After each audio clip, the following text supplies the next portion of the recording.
Hey everyone, my name is Jessica, and today we are going to solve a limit problem using L'Hopital's rule and also some log properties to help us out. So first let's go over what L'Hopital's rule is again. Basically, the rule is a really helpful way when you have to take the limit of something that's in an indeterminate form that is either 0 over 0 or infinity over infinity. So let's just say you're taking the limit as n approaches c, which can be a finite number, positive infinity or negative infinity, of f of x over g of x, and you get one of these two forms. Then you can take the derivative of the numerator and the derivative of the denominator and take the limit again. And you can keep doing this until you get an actual limit. So let's look back at our problem. We're trying to find out what the limit is as n approaches 0 from the right side of 1 plus e to the power of 2x over 2 all to the power of 1 over x.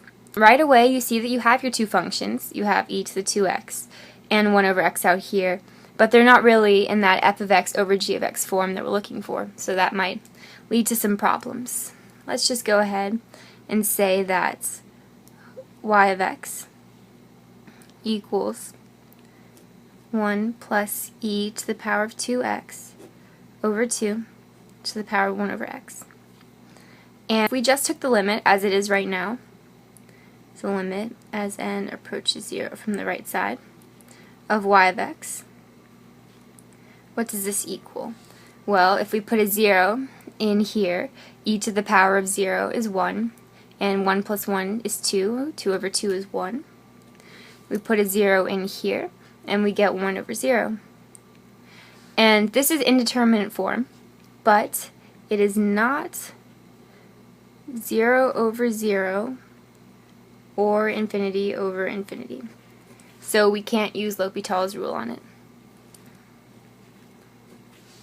But we can manipulate this around a little bit so that we can use it. Let's take the log of both sides,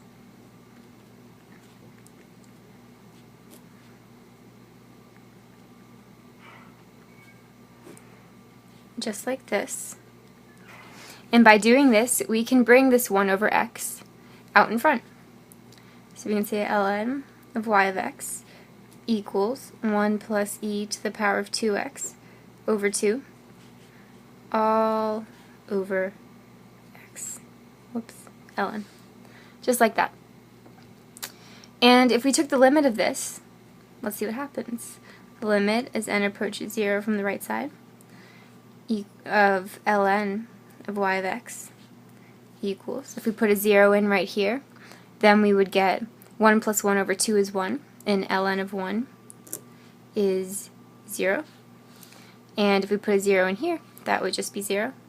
And hey, that is a form that we can use, which means that we can use L'Hopital's rule and take the derivative of the top and the bottom to find what our limit is.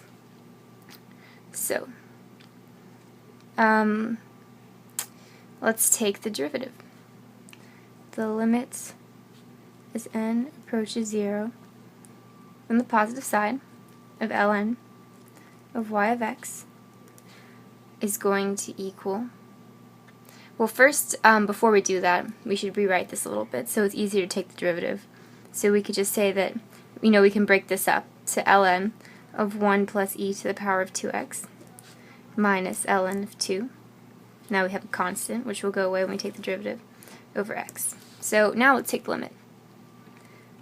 The limit as n approaches 0 positive of ln of y of x equals 1 over 1 plus e to the power of 2x. Remember, this goes to 0 and this goes to 1 down here, so neither of those two are going to carry through to here. And we also have to take the derivative of this inside part, so multiplied by 2e to the power of 2x. And we can rewrite this as the limit as n approaches 0 from the positive side of ln of y of x equals 2e to the 2x over 1 plus e to the power of 2x. And if we plug zeros in here, we get e to the power of 0 is 1, and e to the power of 0 is 1 down here as well. So this would be 2 over 2, and come out So that limit as n approaches 0 from the positive side of ln of y of x equals 1. And we're not done yet, because we're trying to find out what the limit is just of y of x. So to account for this ln, actually, let me slide this back up, that we took up here, to reverse this, we should raise our answer by e, which makes sense and is not that difficult. So the limit as n approaches 0 from the positive side of just y of x equals e to the power of 1, which means that e is our answer.